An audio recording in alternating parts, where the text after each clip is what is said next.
संप्रदाय खरा आहे. आता फिक्स झालं ना, परत उलगडू नका. संप्रदाय मिळालेला खरा आहे. संप्रदायाचा मिळालेला गुरु तो खरा आहे का खोटा आहे?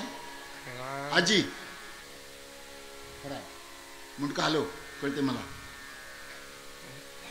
आता त्या गुरुने दिलेलं नाम, त्या गुरुने दिलेलं नाम, त्याला अनुग्रह म्हणा किंवा नका म्हणू, पण दिलेलं नाम ते खरं आहे का खोटं आहे? खरं आहे. त्या अनुग्रहाच्या नामानं आतापर्यंत हा 25 वर्ष चाललेला कुटाणा, जे जगाला मान्य नसलं तरी जे संतांना मान्य आहे, तो अष्ट सात्विक भाव, त्याला शास्त्रोक्त नाव आहे. पण आपण म्हणून अंगात आलो. बरं आलं अंगात, चला आलं ना अंगात. ते आत्ता जे कीर्तनामध्ये होतं ते तुम्ही खरं खरं करता का नाटक करता? ते करणाऱ्यांनी सांगा. आत्ता कोणाचं झालं होतं? बाई तू खरं केलं का खोटं केलं? ते असं असं अंग टाकून दिलं, ते खरं केलं का खोटं केलं? इथं कोणती तरी म्हातारी, ती दुसरी म्हातारी तिचं मुडकं दाबीत होती. ती आई तू खरं केलं का खोटं केलं? तुम्हाला झालेला अष्ट सात्विक भाव, तुम्ही धाय मोकलून रडला, ते खरं रडला का खोटं रडला? बघा आम्ही खरं खरं चाललोय पुढं, मीच मुळात खोटा नाही. मला संप्रदाय खरा सांगायचा आहे, संप्रदायाचा मिळालेला गुरु खरा सांगायचा आहे, गुरुने दिलेलं नाम खरं सांगायचं आहे. तुम्ही ते अंतकरणापासून जपलंय ते खरं आहे, आणि त्याच्यामुळं तुम्हाला झालेला भाव खरा आहे का खोटा आहे? मग देव खरा असेल का खोटा असेल? म्हणून तुकाराम महाराजांसारखे संत त्या संताचं वर्णन करताना सांगतात, माझा गुरु खोटा नाही. सद्गुरु वाचोनी सापडेना सोय, धरावे ते पाय आधी, आपणा सारिखे करीती ताकाड, नाही काळ वेळ तयार. मी निवृत्तीनाथाचं सांगत होतो. निवृत्तीनाथांनी गहिनीनाथाकडून नाम आणलं, ते ज्ञानेश्वर महाराजांना दिलं, आणि ज्ञानेश्वर महाराजांनी त्याचा विचार केला की आता हे आपल्याजवळ ठेवायचं नाही. बघा आईच्या अंतकरणाने सांगितलं, आईच्या अंतकरणाने. मला तुम्हाला हे सांगायचं आहे, एक आई तिचं स्वयंपाक करत होती, बाळ लहान होतं. रांगत रांगत रांगत रांगत आईच्या जवळ आले. आई पुढे स्वयंपाक करते, पीठ मळते, चपात्या लाटते, आणि रांगत रांगत आलेलं मूल आईच्या पाठीला हात लावते, आणि आईच्या पाठीला हात लावल्यानंतर ते उभं राहण्याचा प्रयत्न करते, उभं राहण्याचा. त्यावेळेला उजव्या बाजूचा हात त्या परातीमध्ये आहे, आणि डाव्या बाजूच्या हाताने त्या बाळाला आधार देते. काय वाटतं आईला? आई म्हणून काय वाटतं? माझं बाळ आता उभं राहणार आहे. आईच्या आधारानं उभं राहायला शिका. आईला आनंद वाटू द्या. बाळानं हळूहळू हळूहळू हळूहळू त्या आईपर्यंत जावं, पाठीला हात लावावा, उभं राहण्याचा प्रयत्न करावा. त्या आईनं पटकन डाव्या हाताने त्याला धरावं आणि पाठीमागं उजव्या बाजूला पाहावं. माझ्या बाळाला हसू येईल. आईच्या डोळ्यातले अश्रू सांगतात, त्या बाळाकडे पाहून बाळा आता होतो उभा राहायला लागला. संत ज्ञानेश्वर महाराज तुम्हाला उभं करण्यासाठी सांगतात, बाबा हो, देव पाहण्यासाठी तुम्हाला इतरत्र जाण्याची गरज नाही. देव आहे, देव आहे, हृदय मंदिरी शोधून पाहे. अरे तुकाराम महाराजांसारखे संत तर सांगतात, जशी उसात हो साखर, तसा देहात परमेश्वर. देव देहात देहात, का हो जाता मंदिरात. जसे दुधामध्ये हो लोणी, जसे दुधामध्ये हो लोणी, जसे दुधामध्ये हो लोणी, तसा हृदयी चक्र पाणी. देव देहात देहात, का हो जाता मंदिरात. तुका सांगे मूढ जना, तुका सांगे मूढ जना, देव देही का पाहना. देव देहात देहात, का हो जाता मंदिरात. आमची जनाबाई मुक्ताबाई तुम्हाला सांगते, देव आहे देव आहे देव आहे देव आहे देव आहे देव आहे देव आहे देव आहे. हृदया मंदिरी शोधून पाहे, हृदय मंदिरी शोधून पाहे. देव नटला नाना परी, देव नटला नाना परी. शोधून पाहे, हृदय मंदिरी शोधून पाहे. देव नटला नाना परी, देव नटला नाना परी.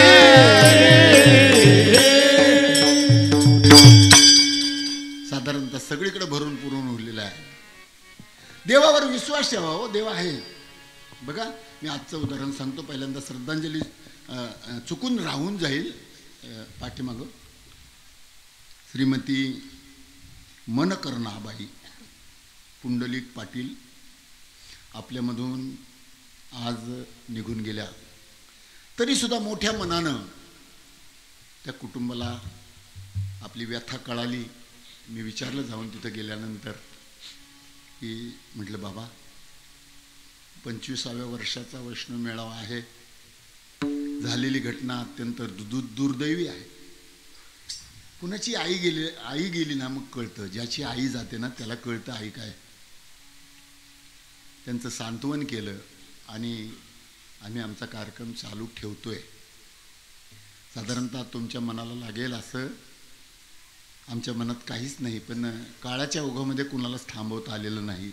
हे कालचक्र सतत चालू राहणार आहे.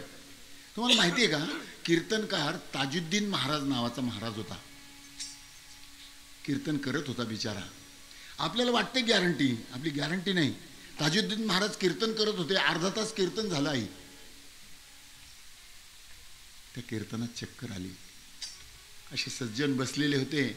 असाच बिचारा खाली बसला. तोंडावरून हात फिरवला. सगळ्या ऐकणाऱ्यांकडे पाहिलं.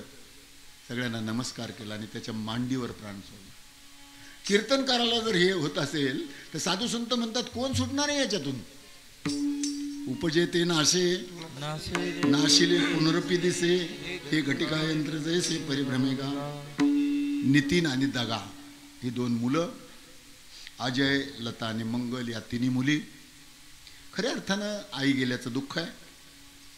आपल्या संप्रदायाच्या वतीनं, आपल्या सर्व भाविकांच्या वतीनं त्या आईला सर्वांच्या वतीनं मी मनापासून भावपूर्ण श्रद्धांजली समर्पित करतो. कारण माझी आई गेली त्यावेळेला मला काय वाटलं, तुमची आई गेली त्यावेळेला तुम्हाला काय वाटलं, तशी त्यांची आई गेली. आज त्या अजब, लता, मंगल, नितीन आणि दगा या 5 मुलांना काय वाटत असेल.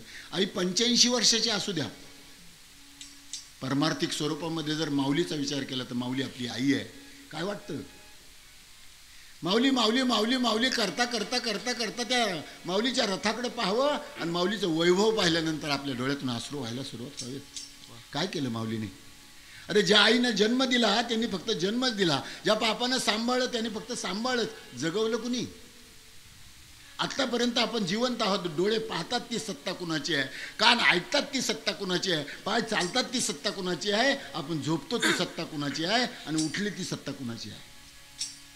चाले हे शरीर कोणाचे असते हरी.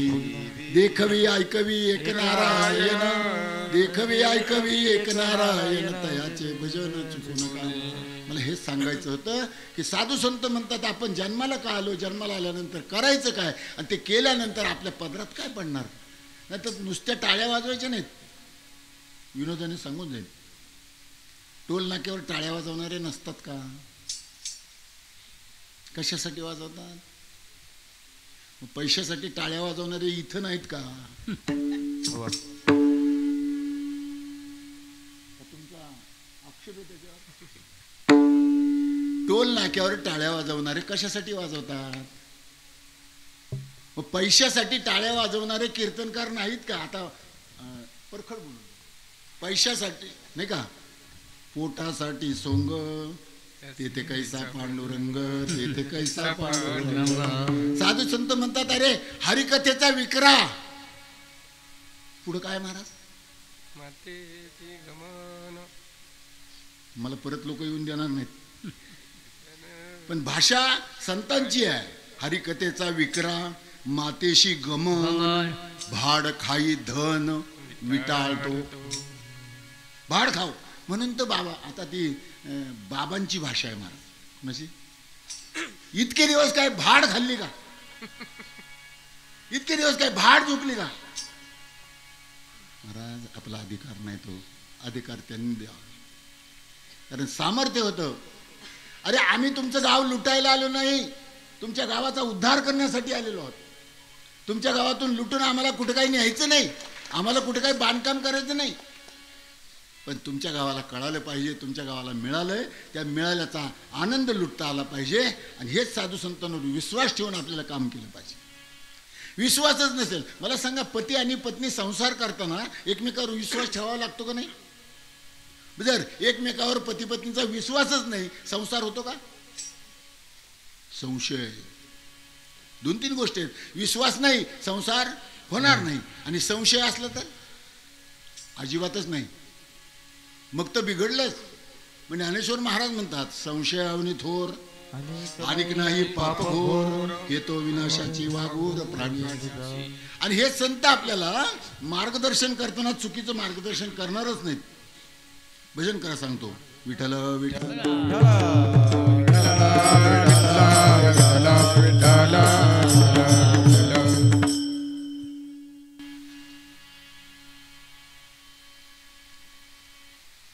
सगळ्यांना दिसावं म्हणून झाकून ठेवलं की मग समजत नाही ना.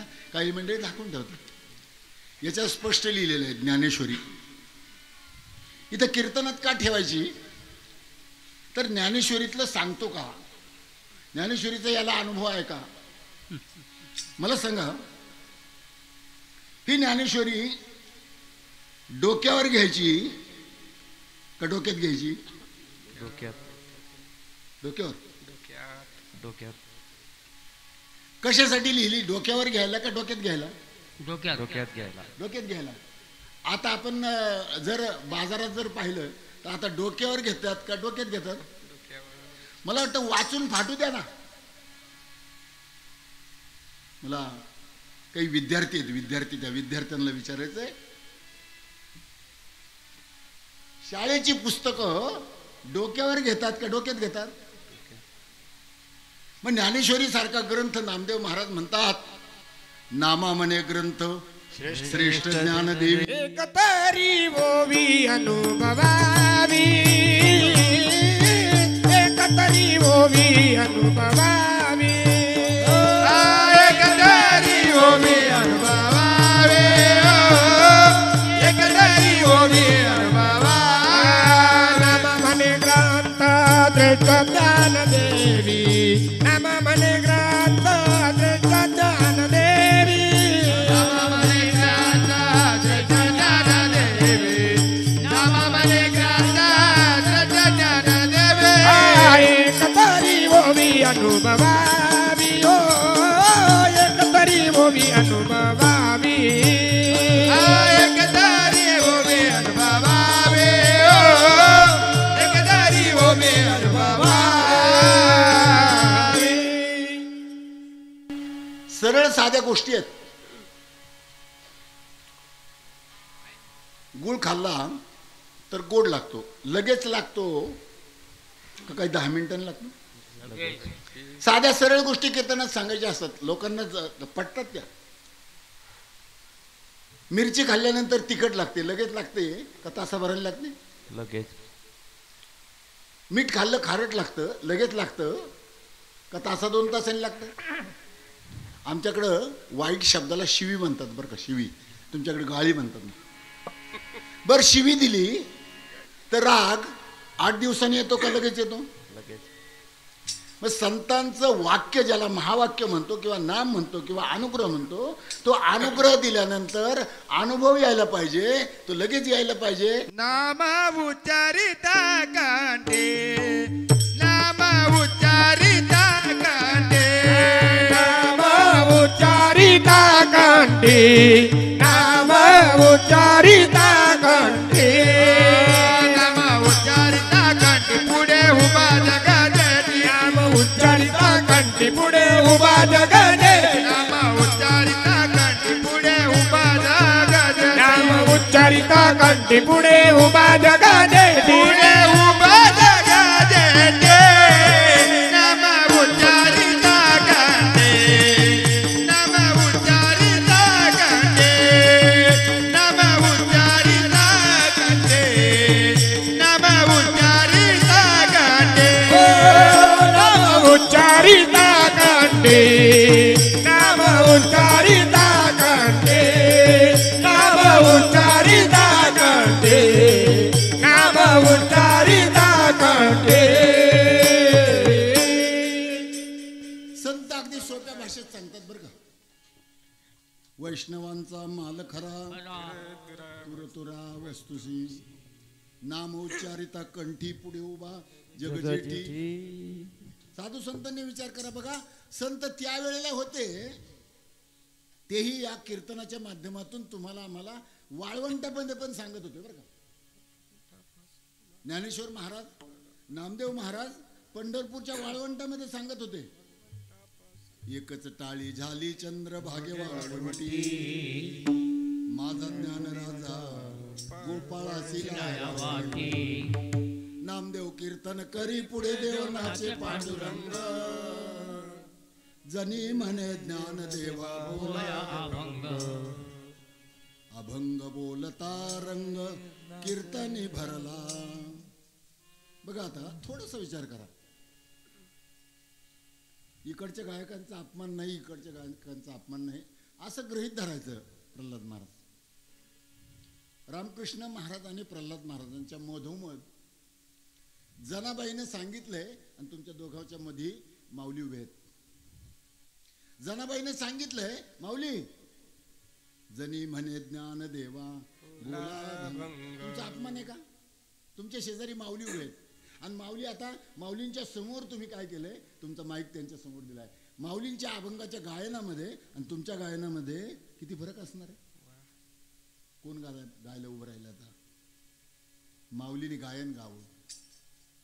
जनी म्हणे ज्ञान देवा बोला अभंग बोलता रंग भरला, अभंग बोलता रंग कीर्तनी भरला, प्रेमाचे निछंदे विठू नाचू लागला, नाचता नाचता देवाचा गळला पितांबर, सावध होई देवा ऐसे बोले कबीर, साधू या संतांनी देवाला धरलं मनगटी, साधू या संतांनी देवाला धरलं मनगटी, काय झालं म्हणून यादच कलेज गजेठी.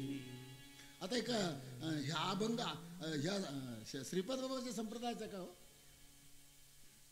साधू संत म्हणतात, अरे आमचा कुणावरच विश्वास नाही, तुम्हाला ते प्राप्त होईल कसं? म्हणून तुकाराम महाराज म्हणतात, मी बऱ्याच संतांना विचारलं. बघा काकडा सुद्धा आपल्याला सांगतो, जळो माझे कर्म वाया केली कटकट, जळो माझे कर्म वाया केली कटकट,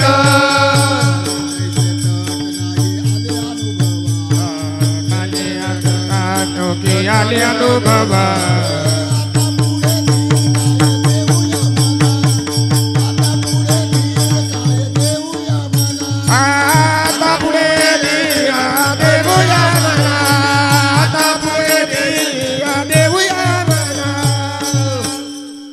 जळो माझे कर्म वाया केली कटकट, झाले तैसे तट नाही आले अनुभवा, आता पुढे धीर काय देऊया मना, ऐसे नारायणा प्रेरिले ते पाहिजे, गुणवंत केलो दोष जाणयासाठी, माझे मज पोटी बळकट दूषण. साधू संत म्हणतात, अरे हे कर्म जळल्याशिवाय, या कर्माची वाट लागल्याशिवाय वर्म कळणार नाही. ऐसे वर्म मज